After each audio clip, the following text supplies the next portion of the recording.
Welcome to our channel. Rashtriya Ispat Nigam limited Visakhapatnam steel plant అనమాట. ఇది government of India enterprise PSU unit అనమాట.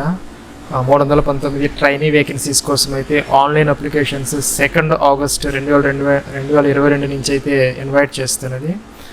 దానికి సంబంధించినటువంటి ఇది అఫీషియల్ నోటిఫికేషన్ అనమాట. RINL VSP ట్రేడ్ 2022 అయ్యి పూర్తి వివరాలు అయితే ఇలా ఉన్నాయన్నమాట. ఇది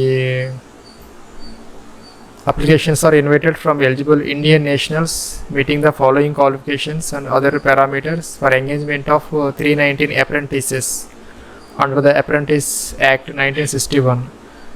ఈ ట్రేడ్స్ అయితే మనకి ఇవైతే ఉన్నాయి: fitter 80, turner 10, machinist 14, welder GE 40, ఇంకా mechanic machine tool maintenance MMTM 20, electrician 65, carpenter 20, ఇంకా R&AC ఏదైతే ఉందో mechanic refrigerator and air conditioning 10, and mechanic diesel 30, and Copa computer operator and programming assistant ఏదైతే ఉందో 30 అయితే ఉన్నాయన్నమాట. టోటల్ మనకి 319 వేకెన్సీస్ అయితే ఉన్నాయి. ఇది ఆన్లైన్లో అయితే మనం అప్లై చేసుకోవాల్సి వస్తుంది. ఇంకా దీనికి లాస్ట్ డేట్ వచ్చేసరికి ఆగస్ట్ 18/8/2022 అనమాట. ఇంకా CBT ఎగ్జామ్ దీనికి అయితే కంప్యూటర్ బేస్డ్ టెస్ట్ అయితే కండక్ట్ చేయడం జరుగుతుంది. టెంటేటివ్గా 4th సెప్టెంబర్ 2022. దీనికి మనకి ఏజ్ లిమిట్ వచ్చేసరికి యాజ్ ఆన్ 1st ఏప్రిల్ 2022కి 18 నుంచి 25 సంవత్సరాలు అయితే ఉండాలి. 18 to 25 years as on 1st April 2022 అనమాట. ఇంకా age relaxation SC/ST 5 years, OBC 3 years, PWDకి అయితే 10 years అయితే యాజ్ యూజువల్గా అప్లికబుల్ అవుతుంది as per central government rules. అయితే మనకి దీనికి బేసిక్ ఎలిజిబిలిటీ క్రైటీరియా వచ్చేసరికి ITI pass with NCVT certificate అయితే ఉండాలి, ట్రేడ్ సర్టిఫికేట్ ఆ పర్టికులర్ ట్రేడ్లో. అయితే దీనికి ఫీజు అయితే ఉన్నది. అయితే మనకి SC/ST PWD క్యాండిడేట్స్కి అయితే రిఫండ్ అయితే చేస్తున్నారు దీనికి ప్రాసెసింగ్ ఫీజు. మిగతా వాళ్ళకైతే 200 rupees, UR OBC EWSకి 200, remaining SC/ST PWD క్యాండిడేట్స్కి వచ్చేసరికి 100 రూపీస్ అనమాట. While filling online application form, however, the processing fee for excluding GST shall be refunded to SC/ST PWD candidates who attend the online test. ఎవరైతే online టెస్ట్కి attend అవుతారో ఈ SC/ST PWD క్యాండిడేట్స్కి ఈ 100 rupees అయితే వాళ్ళకి వెనక్కి ఇచ్చేస్తారు. ఇంకా దీనికి సంబంధించి మనకి ఆన్లైన్ కంప్యూటర్ టెస్ట్ మరియు స్కిల్ టెస్ట్ అనే ట్రేడ్ టెస్ట్ అయితే ఏదవుతుందో అది అయితే పెడతారనమాట. ఇంకా మనకి ఈ CBT ఏదైతే ఉందో ఆన్లైన్ టెస్ట్ 120 minutes అంటే 2 hours టైం అయితే ఇస్తారు. బోత్ మనకి యాప్టిట్యూడ్ అండ్ టెక్నికల్ సెగ్మెంట్స్లో అయితే ఈ టెస్ట్ కండక్ట్ చేయడం జరుగుతుంది. అన్నీ కూడా మల్టిపుల్ చాయిస్ క్వశ్చన్స్ అవి ఉంటాయి. MCQs 4 ఆప్షన్స్ ఉంటాయి, ఏదో ఒకటి మనం సెలెక్ట్ చేసుకోవాలి. ఇంకా మనకి 150 క్వశ్చన్స్ 150 మార్క్స్ అయితే ఉంటాయి. ఇంకా ఒక్కొక్క దానికి ఒక్కొక్క మార్క్ అయితే ఇవ్వడం జరుగుతుంది. రాంగ్ ఆన్సర్స్కి అయితే మనకి నెగిటివ్ మార్కింగ్ అయితే ఏమీ లేదు. There shall be no negative marking for wrong answers. ఇంకా మనకి యాప్టిట్యూడ్ సెగ్మెంట్కి సంబంధించి 75 క్వశ్చన్స్ ఇస్తారు. General knowledge, working English and general aptitude, arithmetic, reasoning, data interpretation, ఇంకా టెక్నికల్ సెగ్మెంట్ సంబంధించి 75 క్వశ్చన్స్ అనమాట. మన ట్రేడింగ్కి సంబంధించినటువంటి వాటిల్లో ఇది ఇవ్వడం జరుగుతుంది.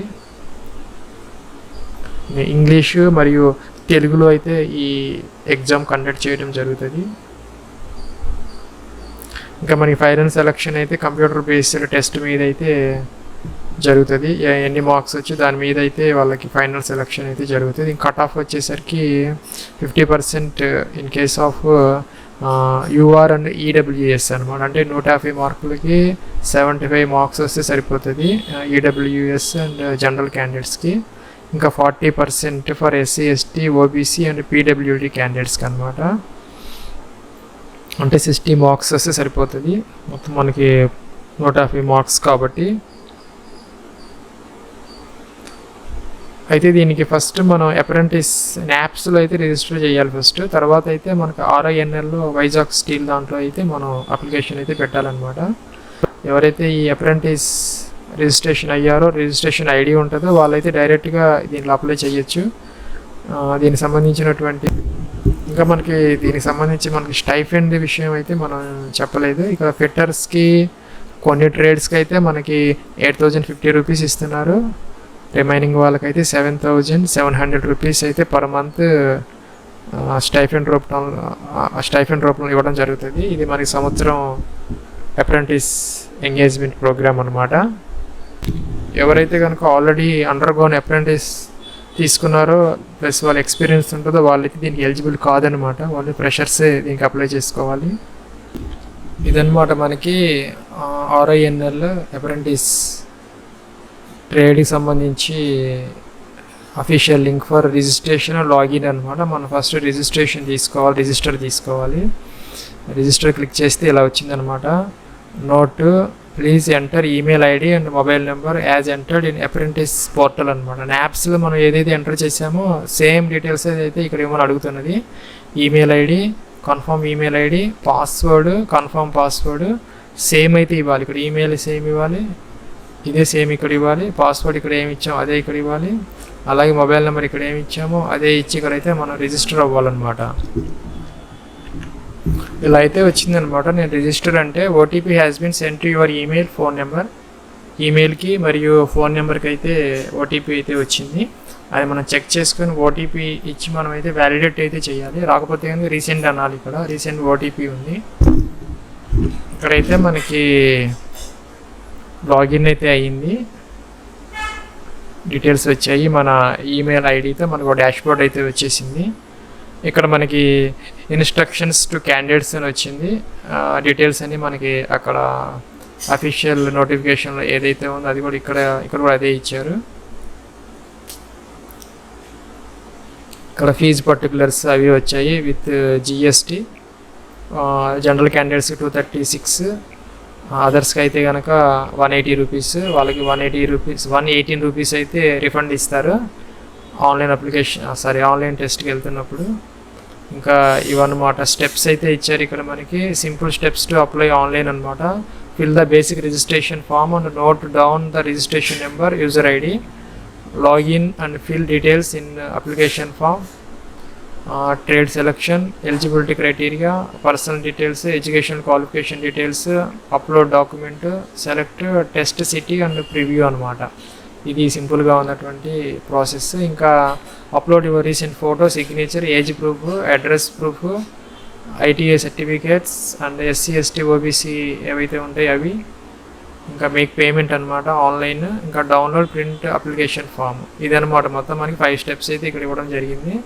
ఇవన్నీ మనం చదువుకొని ఇంకా మనకి ఇక్కడ స్కాన్ కాపీ సైజులు కూడా ఇచ్చారు. ఫోటోగ్రాఫ్, సిగ్నేచర్ JPGలో, PNGలో కానీ ఉండొచ్చు.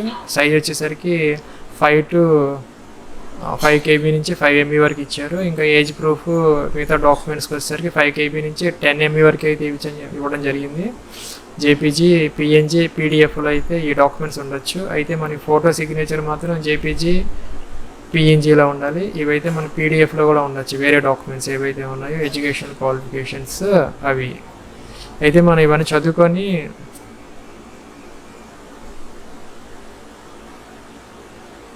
ఇక్కడైతే మనకి ఏదన్నా ప్రాబ్లమ్స్ ఉంటే ఇక్కడ నెంబర్స్ అయితే ఇచ్చారు ఇంగ్లీషు, తెలుగులో. ఈ నెంబర్స్ కాంటాక్ట్ చేయొచ్చు. మనకి ఏదైనా ఇబ్బంది ఉంటే ఇక్కడ మనం టిక్ ఆన్ చేసి కంటిన్యూ అనాలి. ఇక్కడ సెలెక్ట్ ట్రేడ్ అనాలి. సపోజ్ నేను కోపా సెలెక్ట్ చేసుకున్నాను, కంప్యూటర్ ప్రోగ్రామింగ్. నేనైతే సేవ్ అంటున్నాను. సేవ్ అండ్ కంటిన్యూ ఉంది. ప్రీవియస్కి వెళ్ళొచ్చు. సేవ్ ఉంది. సేవ్ అండ్ కంటిన్యూ అనమాట. సేవ్ అండ్ కంటిన్యూ ఇక్కడైతే మనకి ఎలిజిబిలిటీ క్రైటీరియా అడుగుతున్నది. Are you pursuing or completed apprentice training. Yes అంటే మనం ఎలిజిబుల్ కాదు కాబట్టి ఇక్కడ నో పెట్టాలి. ఇంకా do you have a job experience for 1 year experience ఉంటే ఎలిజిబుల్ కాదు కాబట్టి నో పెట్టాలి. ఇంకా is your completed age as on 1st April 2022 less than 18 years no పెట్టాలి. Have you passed ITA yes పెట్టాలి. ఇంకా have you registered online at apprentice apps yes పెట్టాలి. ఇక్కడ సేవ్ అండ్ కంటిన్యూ అనమాట. సో యువర్ ఎలిజిబుల్ అని వచ్చింది. అక్కడైతే your eligible అని వచ్చింది గ్రీన్లో. తర్వాత అయితే ఈ ఫామ్ అయితే ఇలా వచ్చిందనమాట. మనకి మొత్తం 8 స్టెప్స్ అయితే ఉన్నాయి. మనం క్యాండిడేట్స్ ఇన్స్ట్రక్షన్స్ ఫస్ట్ అయిపోయింది. తర్వాత ట్రేడ్ సెలెక్షన్ చేసుకున్నాము. ఇప్పుడు ఎలిజిబిలిటీ క్రైటీరియాకి అయితే వచ్చామన్నమాట. టైటిల్ వచ్చింది మిస్టర్. ఇక్కడైతే మన ఫస్ట్ నేమ్ ఇవ్వాలి, ఇక్కడ మిడిల్ నేమ్ ఇవ్వాలి, ఇక్కడైతే లాస్ట్ నేమ్ ఇవ్వాలి, ఇక్కడ డేట్ ఆఫ్ బర్త్ ఇవ్వాలి. ఇలాగా క్లిక్ చేస్తే మన ఫస్ట్ ఇయర్, తర్వాత మంత్, తర్వాత డేట్ అయితే మనం సెలెక్ట్ చేసుకోవాలి. ఇక్కడ జెండర్ ఏదైతే ఉందో మేల్ ఫీమేల్ అయితే మనం సెలెక్ట్ చేసుకోవాలి. ఇక మెరిటల్ స్టేటస్, మ్యారీడ్ అయితే మ్యారీడ్, అన్మ్యారీడ్ అయితే అన్మ్యారీడ్, విడో అయితే విడో, డైవర్స్ అయితే డైవర్స్ అనమాట.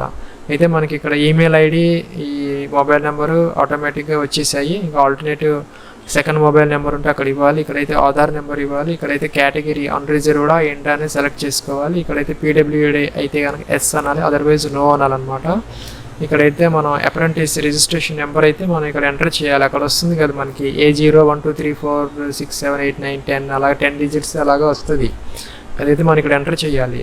దానికి సంబంధించినటువంటి డాక్యుమెంట్ ఏదైతే ఉందో మనం అప్రెంటిస్ ప్రొఫైల్ శాంపిల్ ఇక్కడ చూపిస్తున్నది, ఇదైతే మనం అప్లోడ్ చేయాలన్నమాట.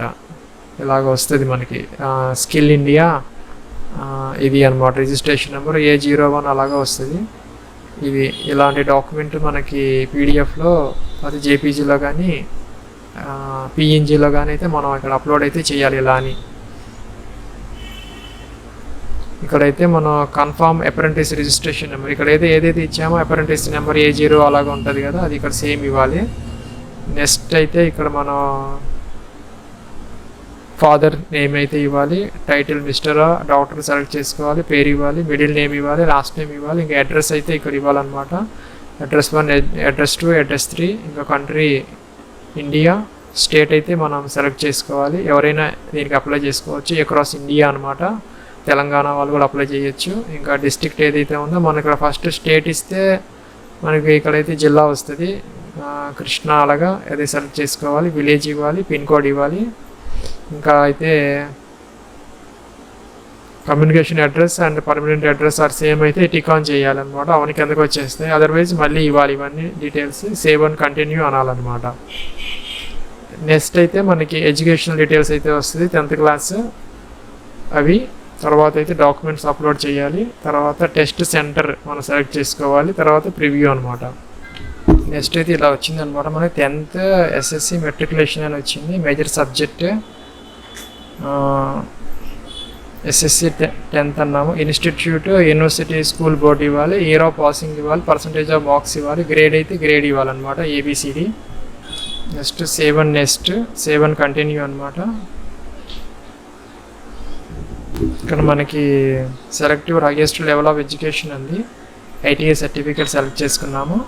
ఇక్కడ 2 వచ్చాయి, 10th class and ITI certificate. ఇక్కడ మేజర్ సబ్జెక్ట్ అయితే ఇవ్వాలి. ఇక్కడ స్కూల్ బోర్డు ఇవ్వాలి, ఇయర్ ఆఫ్ పాసింగ్ ఇవ్వాలి. ఇక్కడ ఏమో మన పర్సంటేజ్ ఆఫ్ మార్క్స్ ఇవ్వాలి, గ్రేడ్ ఇవ్వాలన్నమాట. అలాగే ITI కూడా ఇవ్వాలి. నెక్స్ట్ అయితే మనం సేవ్ అండ్ కంటిన్యూ అనాలన్నమాట. నెక్స్ట్ ఇలా అయితే వచ్చిందనమాట. ఇక్కడ ఫోటో అయితే అప్లోడ్ చేయాలి మనం. 5 to 5 MB maximum JPG format, అది PNG ఫార్మేట్ అనమాట. అలాగే సిగ్నేచర్, అట్లాగే ఇక డాక్యుమెంట్స్ అనమాట. ఇక్కడైతే మన ఏజ్ ప్రూఫ్ 10th క్లాస్, ఇక్కడైతే మన అడ్రస్ ప్రూఫ్ ఆధార్ కార్డు, ఇక్కడైతే మన ITI సర్టిఫికేట్ అప్లోడ్ చేయాలన్నమాట. ఇంకా సేవ్ అండ్ కంటిన్యూ అయితే అనాలన్నమాట. ఇక్కడైతే మనకి ప్రిఫర్డ్ టెస్ట్ సెంటర్ అని వచ్చింది. మన విశాఖపట్నం అని ఇస్తున్నాం, ఎందుకంటే నేను ఆంధ్రప్రదేశ్ ఇచ్చాను కాబట్టి నాకు ఇక్కడ విశాఖపట్నం సెంటర్ వచ్చింది. అయితే సేవ్ అండ్ కంటిన్యూ అన్నాము. ఇక్కడైతే మనకి ప్రివ్యూ అయితే వచ్చింది. కంప్లీట్ అప్లికేషన్ ఫాము, ఇక్కడ ఐ అగ్రీ అనాలి.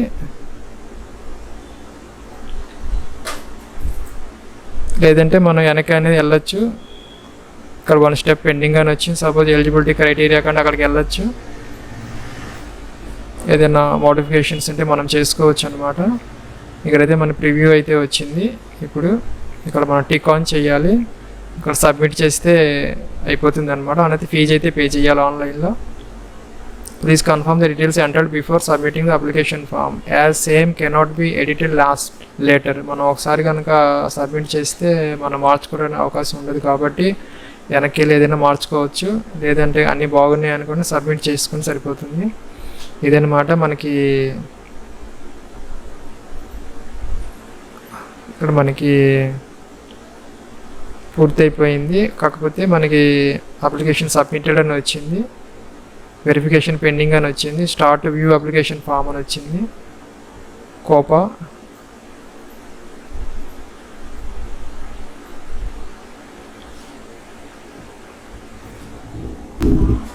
ఇక్కడైతే మనకి అప్లికేషన్ వెరిఫికేషన్ పెండింగ్ అని వచ్చింది. ఫీజు అయితే ఏం అడగలేదు, అయితే ఫీజు అయితే పే చేయాలి ఆఫ్టర్ వెరిఫికేషన్.